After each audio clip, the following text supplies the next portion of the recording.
इस बीच भारत और यूके के बीच कई वर्षों तक मुक्त व्यापार समझौते पर बातचीत के बाद आखिरकार समझौता फाइनल हो ही गया। इस समझौते के तहत भारत से यूके और यूके से भारत में एक्सपोर्ट आसान हो जाएगा। दोनों देशों की तरफ से मंगलवार शाम को इस समझौते की घोषणा की गई। समझौते का मकसद 2040 तक दोनों देशों के व्यापार को 40 अरब डॉलर तक पहुंचाना है। सर, अगर इस एफटीए की बात करें, लंबा समय लगा, आखिर में इन दोनों देशों को इस एफटीए में मिला क्या है? दोनों देशों का हिसाब समझते हैं और कल ऑपरेशन सिंदूर से ठीक पहले की ये सबसे बड़ी खबर थी और इस खबर का अंतर्राष्ट्रीय स्तर पर जो फ्री ट्रेड को लेकर डोनाल्ड ट्रंप की जो गतिविधियां हैं उनकी रोशनी में इसका खासा महत्व है। इसका सिग्निफिकेंस बहुत है क्योंकि भारत और यूके दुनिया के बड़े बाजार हैं और भारत ने यूरोप के किसी देश के साथ एक फ्री ट्रेड एग्रीमेंट किया है और इसकी कई परतें हैं जिन्हें हम आज खोलने की कोशिश करेंगे। भारत और यूके एफटीए की जो मुख्य बातें हमारे लिए जानना जरूरी है। भारत के लगभग 90%, 99% के आसपास निर्यात जो यूके के बाजार में होते हैं वो इस एफटीए के दायरे में है, यानी यूके के बाजार में जाने में भारत को शुल्क मुक्त का फायदा होगा। यूके से या ब्रिटेन से whisky, car, medical devices, cosmetics और टेक्नोलॉजी के इंपोर्ट पर टैरिफ घटा दिया गया है। भारत से टेक्सटाइल, कपड़े, समुद्री उत्पाद, चमड़ा, जेम्स एंड ज्वेलरी के एक्सपोर्ट ड्यूटी फ्री हो जाएंगे। सबसे महत्वपूर्ण बात यह है कि इसमें भारतीय कामगारों के लिए, प्रोफेशनल्स के जाने के लिए एक बड़ा समझौता हुआ है जिसे दिलचस्प है, जिसे समझना हमारे लिए जरूरी है। जी सर, लेकिन अगर सामाजिक सुरक्षा समझौते को अगर देखा जाए तो ये कितना महत्वपूर्ण क्यों माना जा रहा है एफटीए में, और इसका भारत को किस तरीके से फायदा हो सकता है? यह सबसे महत्वपूर्ण समझौता है और इसका कल जिक्र भी बार बार किया गया। इसको डबल कंट्रीब्यूशन एग्रीमेंट कहते हैं, सोशल सिक्योरिटी ट्रीटी कहते हैं। भारत ने इस तरीके के समझौते दुनिया में कुछ अन्य देशों के साथ भी कर रखे हैं जिनके साथ लोगों का या प्रोफेशनल्स की आवाजाही है। भारत के लिए, भारत की सेवा कंपनियों के लिए, आईटी कंपनियों के लिए बेहद महत्वपूर्ण है। भारत से जो स्किल्ड प्रोफेशनल्स हैं उनकी अब यूके में आवाजाही आसान होगी। प्रोफेशनल्स को दोनों देशों में कंट्रीब्यूशन नहीं करना पड़ेगा। पीएफ जैसे कंट्रीब्यूशन जो करने होते हैं एक ही देश में होगा। 3 साल तक अगर वो काम करते हैं तो कर्मचारी अपने ही देश की प्रणाली में योगदान कर सकते हैं, यानी भारतीय व्यक्ति भारत में रहकर अपने पीएफ के कंट्रीब्यूशन कंटिन्यू कर सकता है। यूके में करीब 60,000 से ज़्यादा भारतीय स्किल्ड प्रोफेशनल्स हैं जिन्हें इसका फायदा होगा और भारतीय फर्मों और कर्मचारियों के लिए इससे करीब 4,000 करोड़ की बचत होगी, जो कि आमतौर पर ऐसे समझौते न होने के कारण होती थी। जैसे पहले यूके में सालाना 500 रुपए का कर्मचारी नेशनल इंश्योरेंस देना पड़ता था, लेकिन अब भारत में अगर उस व्यक्ति को कोई सोशल सिक्योरिटी हासिल है तो उसे यूके में नहीं लेनी होगी। और इसके बाद यूके का जो लेबर मार्केट है, यूके का जो श्रम बाजार है, वो भारत के लिए काफ़ी सहज हो जाएगा। यूके के जीडीपी में करीब $6.4 बिलियन की बढ़ोतरी संभव है और 2040 तक दोनों देशों का व्यापार 40 अरब पहुंचाने का लक्ष्य है। ये लक्ष्य आमतौर पर व्यापार वार्ताओं में रखे जाते हैं। जी सर, अगर इस एफटीए के भीतर झांकने की कोशिश करें तो वो क्या कुछ निकल करके आ रही है, कैसे इसको एक्सप्लेन करेंगे आप हमारे दर्शकों के लिए? ये बेहद महत्वपूर्ण है।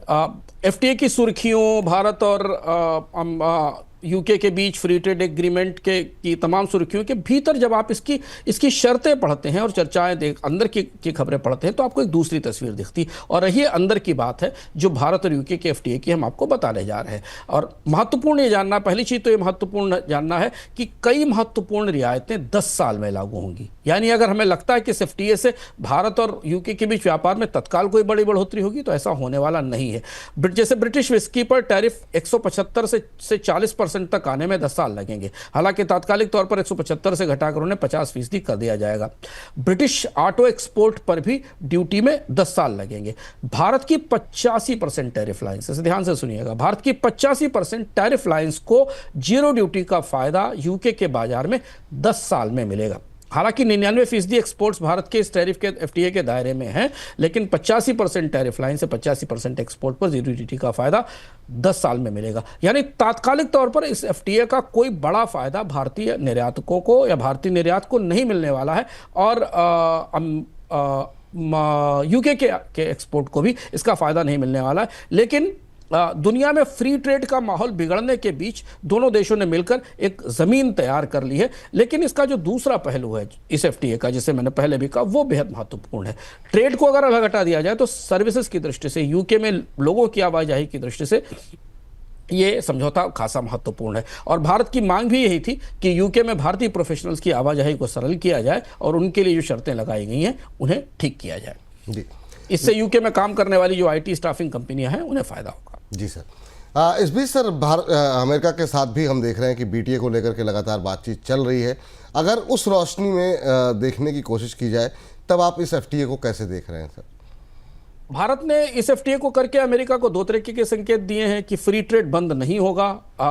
अटलांटिक के इस तरफ अमेरिका और दूसरी उस तरफ अमेरिका और इस तरफ यूके है, और दोनों देश आमतौर पर फ्री ट्रेड को एक साथ अभी तक लागू करते रहे हैं। लेकिन पहली बार ऐसा है जब अमेरिका ने टैरिफ लगाए हैं और यूके ने अपने यहाँ जीरो ड्यूटी में भारत को, जो कि एक बड़ा उत्पादक है और बड़ा कारोबारी भागीदार है, उसे अपने बाजार में एक्सेस दी है। दूसरी ओर महत्वपूर्ण संकेत इस समझौते से जो वाशिंगटन को गया है वो ये है कि एक तरफ डोनाल्ड ट्रंप भारतीय प्रोफेशनल्स को बाहर निकाल रहे हैं, इमिग्रेशन के रूल सख्त कर रहे हैं, उनके अमेरिका में प्रवेश की शर्तें बढ़ा रहे हैं। दूसरी तरफ यूके अपने बाजार में भारतीय स्किल्ड प्रोफेशनल्स को आने की जो शर्तें हैं उनमें सहूलियत दे रहा है, उनमें सुविधा दे रहा है। इसका सीधा फायदा यह होगा कि भारतीय आईटी कंपनियां, जिन्हें अब डोनाल्ड ट्रंप की नीतियां डरा रही हैं, वो अपने कारोबार को समेटने की, सीमित करने की कोशिश कर रही हैं, उनके लिए यूके एक नए बाजार के तौर पर उभर सकता है। यानी जो मूवमेंट हमें अटलांटिक के उस किनारे से दिखाई दिया है वो कंपनियां यूके में आ सकती हैं। और इस दृष्टि से ब्रिटिश का या यूके का ये बेहद नपातुला रणनीतिक मूव था, जिससे यूके ने भी अमेरिका को संकेत भेजने के संकेत दिए हैं कि मुक्त व्यापार के साथ रहने में ही फायदा है।